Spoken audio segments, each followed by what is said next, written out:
বাংলাদেশের হেড কোচের দায়িত্ব ছাড়ছেন হাতুড়ি সিং। ঠিক এমন একটি হেডলাইনে অনেক খবরাখবর পাওয়া যাচ্ছে নেট দুনিয়ায়। আসলেই এই খবরগুলো কতটুকু সত্য জানতে ভিডিওটি শেষ পর্যন্ত দেখুন। সাম্প্রতিক শেষ হয়েছে বাংলাদেশের টি-20 মিশন, আর এখানে বাংলাদেশের পারফরম্যান্স কেমন ছিল তা আপনারা সকলেই জানেন।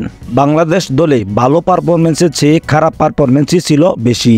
আর বাংলাদেশ দলের এমন বেহাল অবস্থার জন্য সবচেয়ে বেশি দোষ হচ্ছে বাংলাদেশ দলের হেড কোচ হাতুড়ি সিংহের। তিনি এমনইভাবে পরিকল্পনা গ্রহণ করেন যা বাংলাদেশ দলের জন্য সুফল বয়ে আনতে পারে না। তাই হাতুড়ি সিংকে বহিষ্কার করার জন্য নড়েচড়ে বসেছে বাংলাদেশ ক্রিকেট বিসিবি। তবে আসলেই কি হাতুড়ি সিংকে বহিষ্কার করা সম্ভব? না, নির্ধারিত চুক্তি শেষ হওয়ার আগে হাতুড়ি সিংকে বহিষ্কার করা বাংলাদেশের পক্ষে কোনোভাবেই সম্ভব না। যদি নির্ধারিত সময়ের আগে হাতুড়ি সিংকে বহিষ্কার করা হয়, তাহলে চুক্তিতে থাকা ফেব্রুয়ারি মাস পর্যন্ত তাকে সম্পূর্ণ টাকা পরিশোধ করতে হবে। আর এই টাকা যদি পরিশোধ করা না হয়, তাহলে তাকে বহিষ্কার করা সম্ভব না। তাই যে কোনো কিছুর বিনিময়ে হলেও তাকে বাংলাদেশ দলে থাকতে হবে সামনে ফেব্রুয়ারি মাস পর্যন্ত।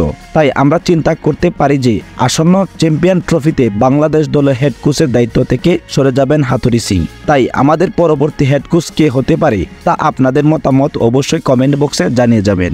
আর নেট দুনিয়ায় হাতুড়ি সিংকে নিয়ে যে সকল খবর আপনারা শুনতে পাচ্ছেন, এগুলো আসলে ভিত্তিহীন। সঠিক খবর এটাই, ফেব্রুয়ারি মাসের আগে হাতুড়ি সিংকে বাতিল করার মতো কোনো সম্ভাবনা নেই।